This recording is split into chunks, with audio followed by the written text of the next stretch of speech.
Good morning, ladies and gentlemen.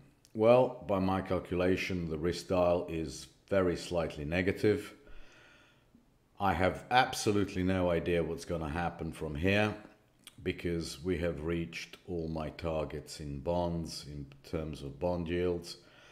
Odds are that we will continue, but without further ado, let's have a look at what's been happening last week and what the bond spreads are telling us might happen the next.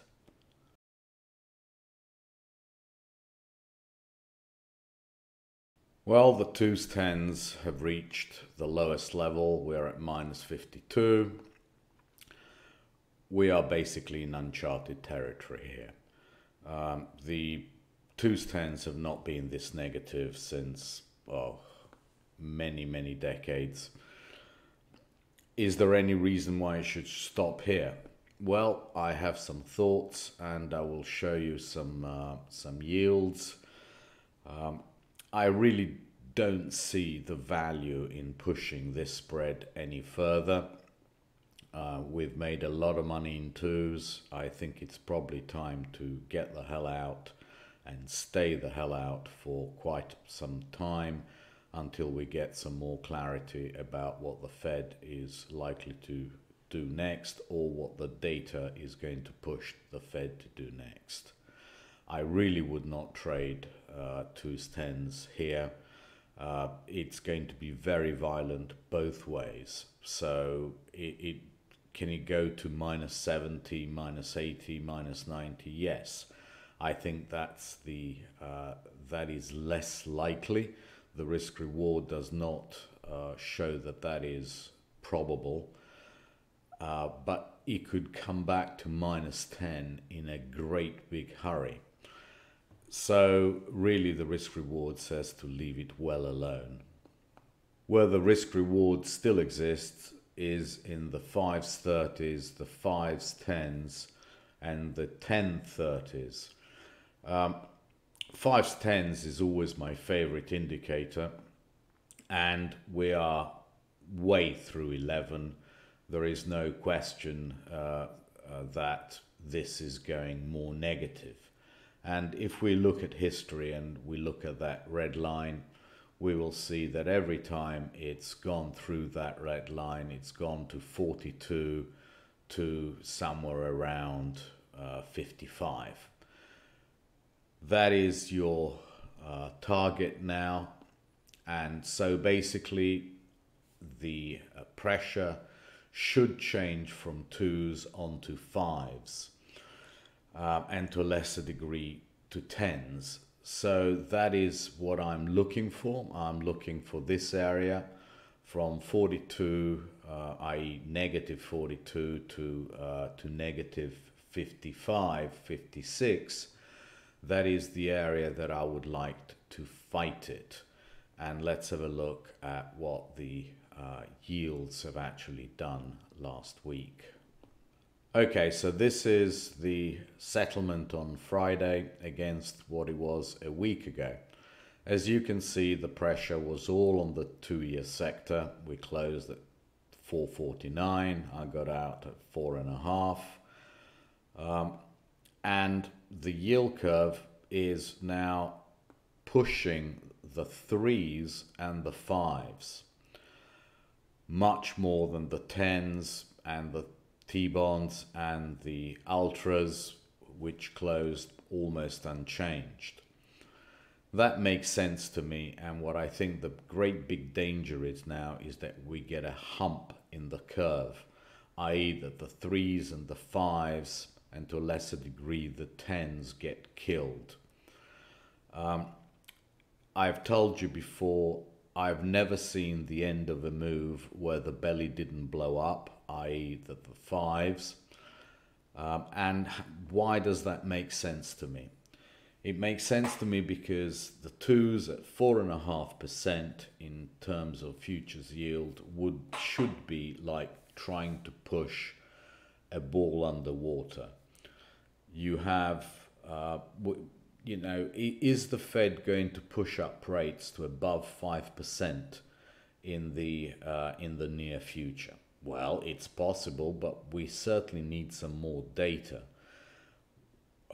While we have 4.5% in the 2-year yield, any kind of push in the cash yield is going to be attenuated by the fact that you have so much carry. You have about 30 basis points of carry between the twos cash and the twos futures. I think people are going to just park their money in twos if they feel that things are very uncertain. Well, why not pick up 4.5% yield in the futures and just hold it until December and see what happens? To me, that is very possible, and any worries would be transferred to this part of the curve, the threes and fives. If people don't feel that the Fed is going to be able to ease for a long time, they are going to start selling these, and we could easily get a hump in the curve like that, i.e. that the fives go positive against the twos. Inflation expectations are not de-anchoring as yet. This is the 5-year forward inflation expectation rate. It's still steady. The movement up in yields is enough to keep this subdued. And if we actually look at the 10-year break-even inflation rate, it's actually falling to the same level as it was in this time in 2021. So the movement in yields higher is enough to bring this down, and that to me is a positive development, which speaks to moderation in what we should expect from the Fed going forward. And that is why I can't see the twos doing much worse, even though every chart looks horrendous, and we'll look at those.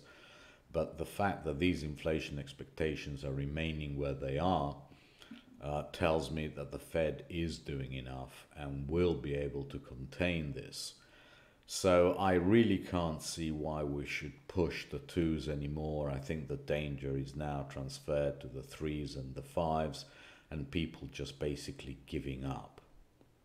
Here we have a chart of the twos, and I don't know if you can see it, but this is a monthly chart, of course. You have 3 monthly closes here and a lot of monthly closes about here.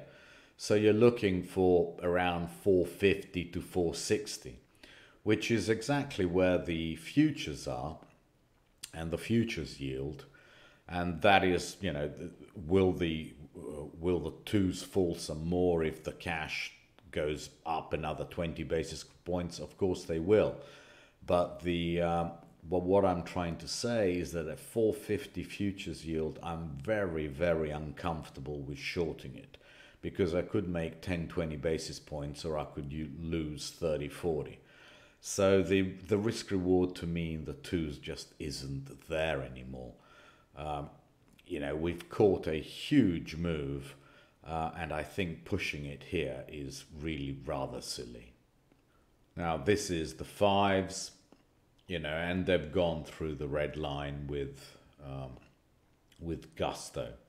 So if we have a look at what happens afterwards, it's almost, it's never been the case that it hasn't gone to 401 in terms of yield, and then it goes to 460, which to me is still the likely path. I think 401 is almost a given, and that speaks to me that inflation expectations are going to remain where they are, but the yield curve is going to hump.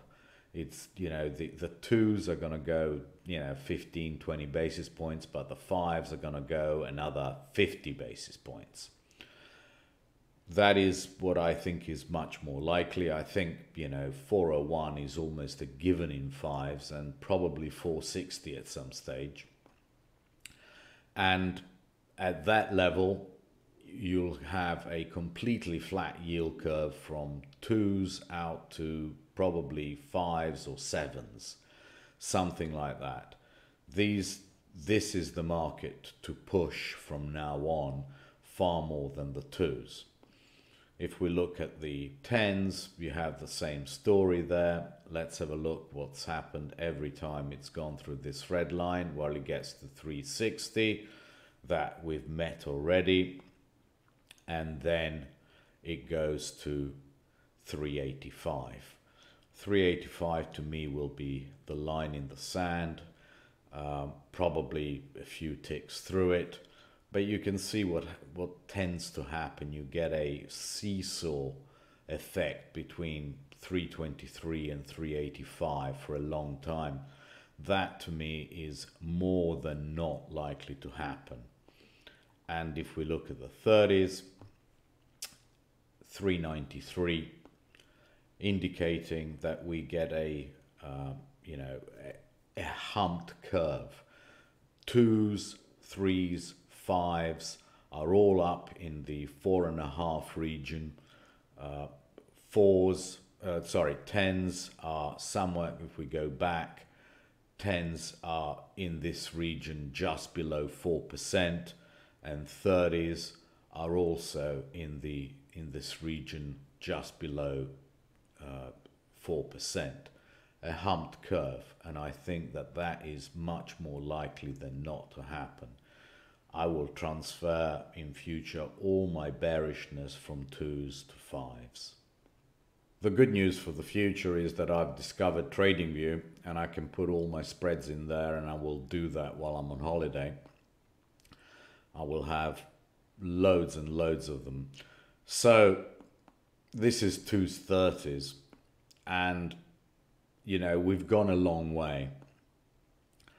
This was a from 4 to 58, so 50 basis points, and we've tacked on those 50 basis points already onto the above it when we broke. I think that this is going to be very difficult to push much more than another 10, 15, 20 basis points. Now, is it worth having? Sure, but I really wouldn't start accumulating positions up here. I think it's much more likely that at some stage we return down towards the 28 area and then go again. To me, the risk reward in 2s 30s is not before this area, around between 28 and 34. We've made very good money out of it. We're out. Let's not get greedy and stupid. Let's leave that to someone else. But the ones that the spreads, and I love being able to do this with the push of one button. So that's why I will transfer all these spreads into TradingView. This is the Bund minus the Schatz. It's basically gone. We can go back as far as you like, and these are the minima. I think that the danger now goes from the US yields to the German yields, and that is what I've been saying for a long time, that at some stage Europe catches up and you get these huge moves. To me, this move here in the 2s 10s, it's not over.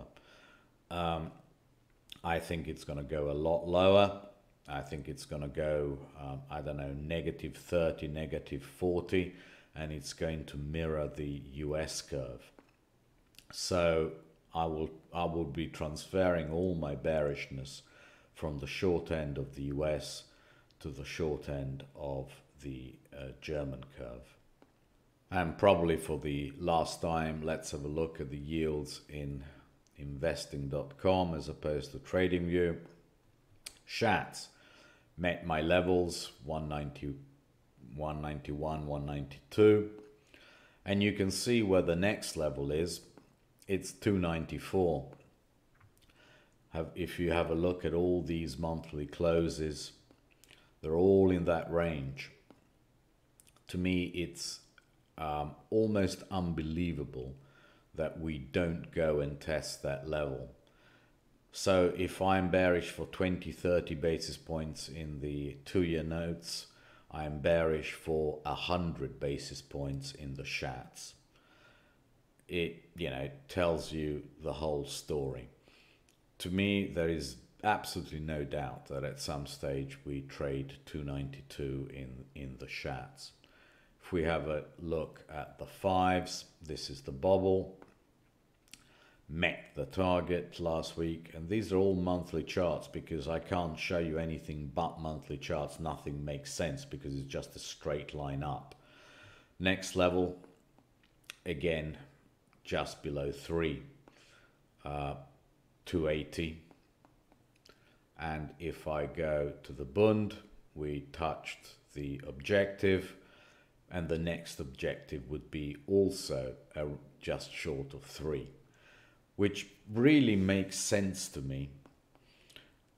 You get a flat yield curve in flat to negative yield curve in Germany around the 3% area or just lower, while in the US you start getting a humped yield curve around the 4.5 down to 4, just lower than 4%. And if we look at France, this is the one that's been the, technically the easiest to trade. It's broken up through saying that we are basically going to around 340 via this level, which will be the swing around 288, 285. So I think Europe has much more room to go than the US does. And if we have a look at what the differentials in 10s are, to me this is just going to plunge at some stage below 146 or 148. And when it does, it's going to go down to 125. So if you do the maths, that if the 10-year note is going to go to 4%, that has the Bund going just below 3. It just makes absolute sense to me that this is going to happen in the very short term. I mean, the short term being this quarter. So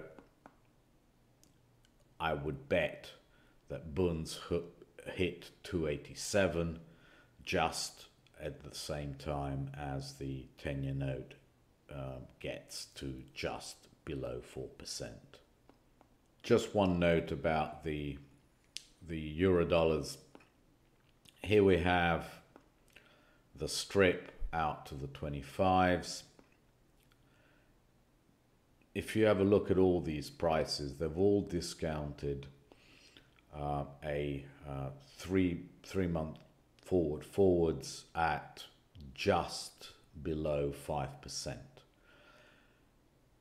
And really nothing doing, no improvement until very late in 23. I think the Fed is going to be happy with that, and would only want to move from here to worse levels if the data actually, new data comes out which justifies it. In which case, why would you sell? Why would you really start going short of 2-year notes when the futures yield is 4.5? Just doesn't make sense to me. There will always be a credit spread between this and where the 2-year note is, and that is what's telling me that we are now in increments of 5-10 basis points in moves, as opposed to the 20s, 30s, 40s, 50s that we've had up to now. We are basically now arguing about a few basis points up or down. We're not arguing about 50 basis points. That's what I'm trying to say. And if that is the case, 4.5% yield in 2-year note futures, a lot of people here within 5-10 basis points, whatever it is, we'll start buying it and just locking it away. That's the way, yeah, unless we get new data. When new data comes out, we rethink. But for the time being, until and unless inflation is worse, until and unless unemployment does not rise, and GDP does not fall, and things like that, indicating a much stronger economy than we think, and that inflation is even higher than we anticipate, I really would not start fighting the very short end anymore. What is the point?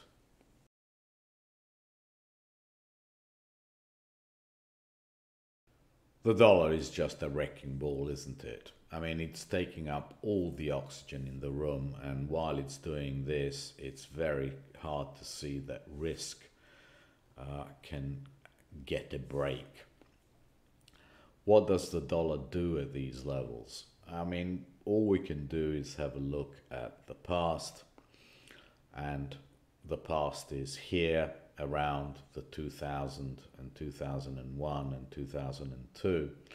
And basically, when it starts breaking 111.31, it goes through 116.17 and then to 118.55, with 120 being the absolute top. All we can do is go with a guide of the past, but I think it's going to slow down. I mean, if we have a look at where we are right now, we can see how overbought we are and how far we are through all the Bollinger Bands, the weeklies, and what we look like on the dailies. I mean, it's every time it's done this, it's always come back to it. So, you know, is the uptrend there? Absolutely. I can't see the uptrend not stopping. The Bank of Japan basically failed, and will continue though, because the Japanese are persistent if nothing else. So that will slow the move up. But I think until we get to those 116s and 118s, it's unlikely to stop until those levels, and then we are probably going to get some pretty nasty reversals, which basically would tie in with what I've been saying about the differentials between the EU and the US, that we wait until we are at 116, 118, and then the ECB does something pretty calamitous and collapses the spread down to that 125 basis point area in the tens Bunds spread, and that makes this market come back. That to me is probably what is most likely to happen. But I certainly wouldn't fight the Dixie until we get to levels that we were in 2000 and 2001, around the 116 to 118 area.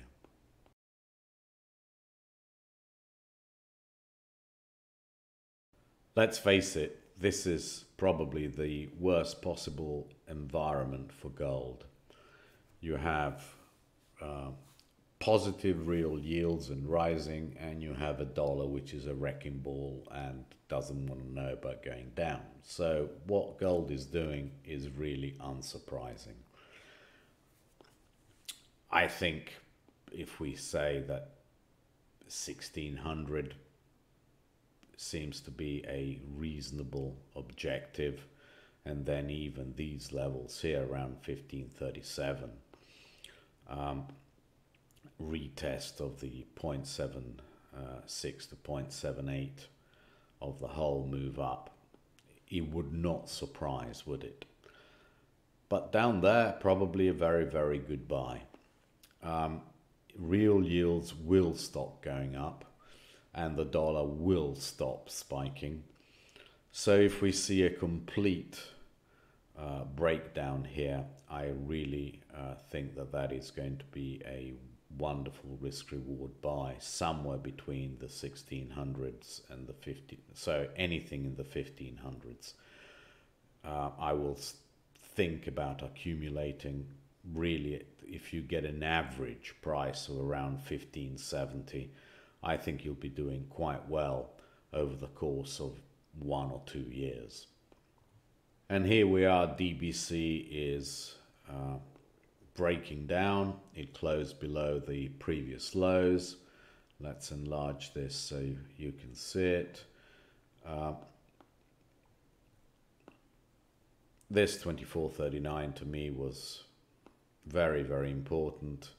We don't have any support really until we get down to here around the 23 area. So that's a 5% move. Next week I think it's going down, and it's going down hard. And the thing that makes me think that is the GLD to DBC ratio. It's stuck right at the level that I prefer to have gold as opposed to DBC. So I think gold and DBC go down hand in hand, and we see those levels I just mentioned in gold. And then it starts being a jolly good buy. Gold much better than DBC. I think 2291 is probably on the cards for DBC, and that will be very, very close to the lows, or yes, the lows of the year. Who would have thought it? This is what high real yields do. They subdue inflation, and they subdue inflation expectations. Therefore, this does not surprise me in the slightest. We are getting to a period of demand destruction, and I think that is most obvious in the oil price. We're getting very close to my objective here around 75. I think being short there probably for a bit makes not a lot of sense, but I really would not be surprised even by prices in the mid to low 60s. And that would be a shock to a lot of people, but to me that would be perfectly normal, because the market is discounting a lot of demand destruction caused by positive real yields in a very indebted world economy. Not really surprising, but down there probably a very, very good buy, especially in the back months. I think that curve can go negative for a bit. So anything in 2025 or something like that in the mid 60s, I think is a big, big buy.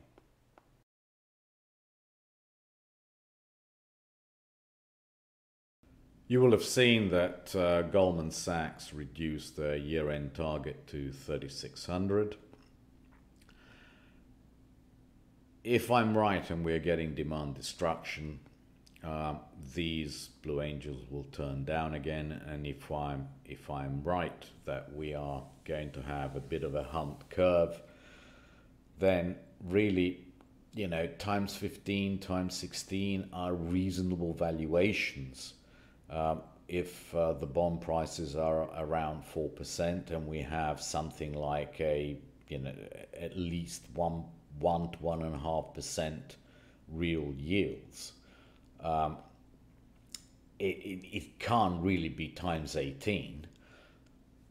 Times 15, times 16 is quite normal, but this should turn down eventually, which tells me that any rally is really a sell calls time, that the Fed is really putting a sell call order out as opposed to sell puts. The Fed put has basically disappeared, and it's a call seller. That is what I think is happening. And what is a reasonable valuation? Well, 3,600 is not ridiculous. 3,500 is not ridiculous either.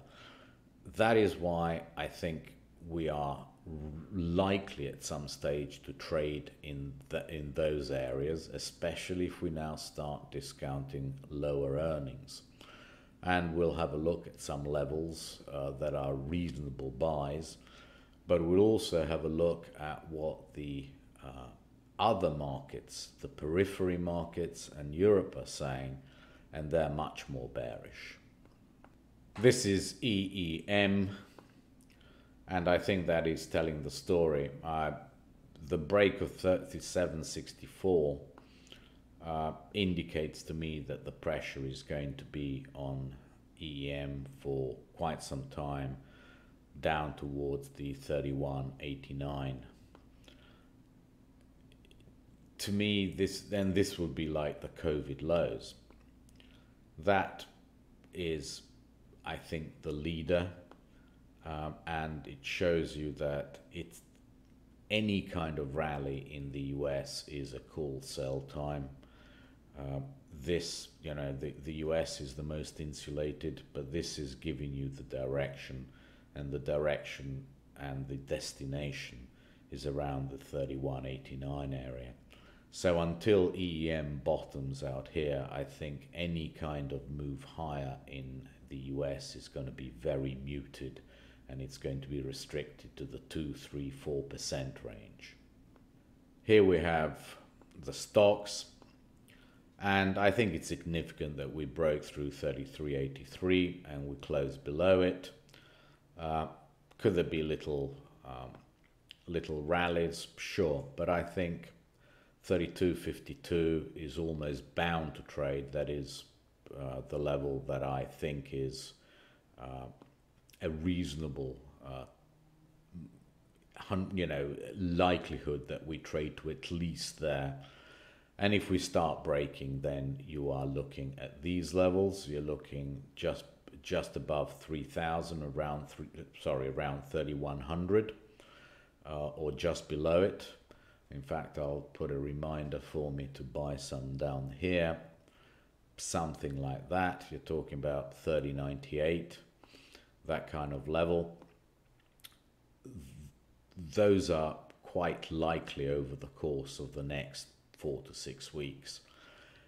If I'm right and the yields are going to rise most in Europe, you would have thought that there's going to be even more pressure on stocks, and the fact that at some stage the dollar stops going up and helping stocks, to me the likelihood is now that at some stage we trade between 32.52 and 30.98. The US is definitely the cleanest dirty shirt, and we bounced off 36.46 to the tick.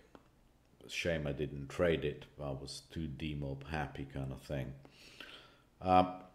What is the most likely scenario? The most likely scenario is we take people out to at least 38.26 at some stage, and that to me is a wonderful level to buy puts or sell calls, and looking for a reversal to break lower.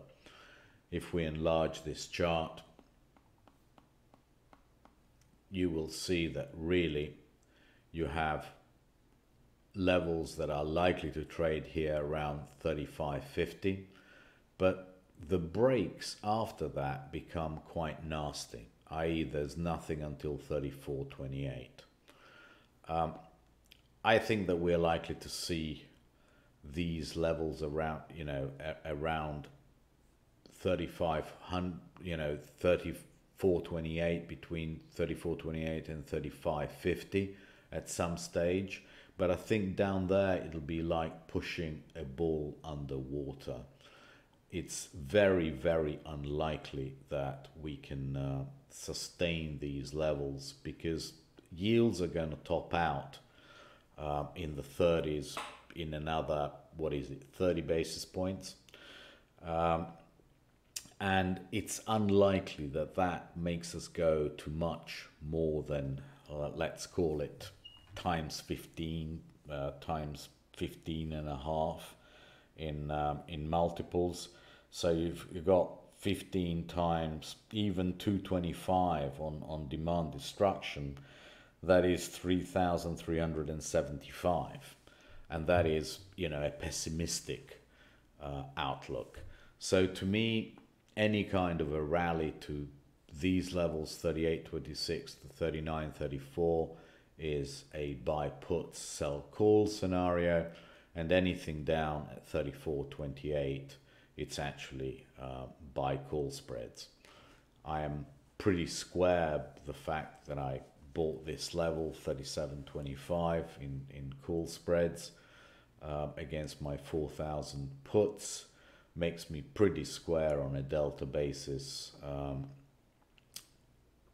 I don't know what I'm going to do. I think I would love to see 38.26 to sell it, but there you go. I don't know what is most likely to happen. I think the fact, though, that volatility keeps on, and this is my, you know, sort of 30.11 to me is the level on the weeklies that it has to close above for me to start getting worried. Well, every time it goes up there, it gets smacked. I really can't see that unless next week we start closing above. I really don't think that we are in a dangerous situation. I think the reason why volatility remains so low and spikes so little, even on quite big moves, is because people have realized that we are getting very close to the end of the bond move, and also the fact that it's orderly and we have support below, as I showed you. We have, you know, fundamental support in the 3500s, let's call it, and we're not that far away from it. So people are not really willing to pay up for longer term vol. I would almost bet that we'll trade 20 again before we trade 35. But there you go, that's just me. So I'm not that bearish the US. I think that we have another 3, 4, 5% on the downside max. And in other markets, we have quite a bit more. So I would concentrate my selling on something like EEM or Europe. I really wouldn't be that bearish in the US. Also, what is telling is that neither the small caps nor Nasdaq made new lows on Friday or tested the lows when the S&Ps were at the lows. That tells me that we're more likely than not to get a squeeze back up towards this kind of area, 175 and a half, something like that on IWM, and on NQ, as you can see, it's at the bottom of the Bollinger Bands. You know, something like 11.8, between 11.8 and 11.566, which would correspond to, I don't know, something as I showed you in here in ES, something like this kind of level, 3800-ish, just below it. You know, I just can't see that we are going to go straight down, that we're going to crash. There's no reason for it. But I do think that any kind of a rally, it's, you know, you just sell calls, short-dated calls, and I think you make money, simply because the Fed is a natural call seller above. That's what they want, and that's what they're going to get.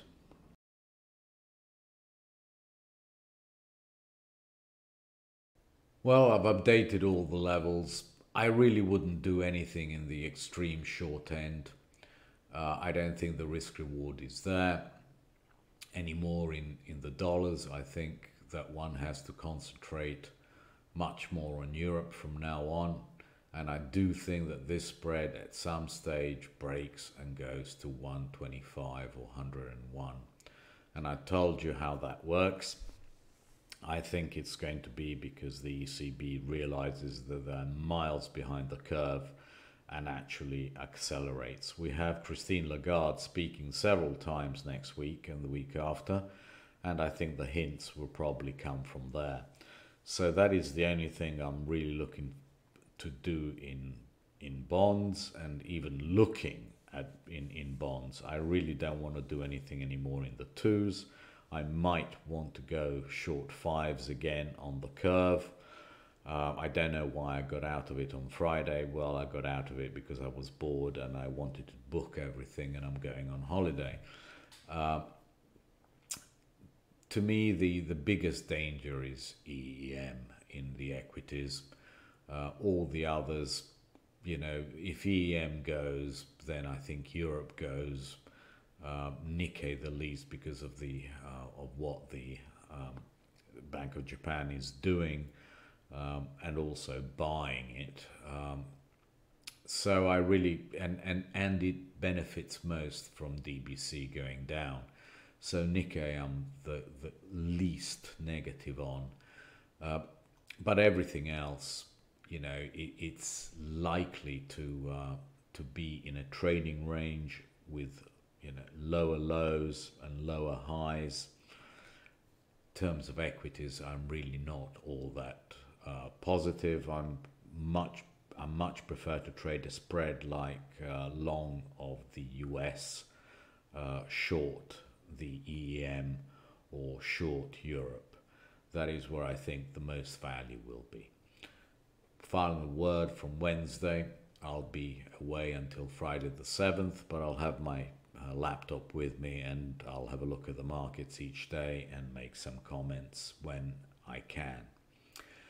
Thank you very much indeed. Have a wonderful Sunday, and tweet you tomorrow.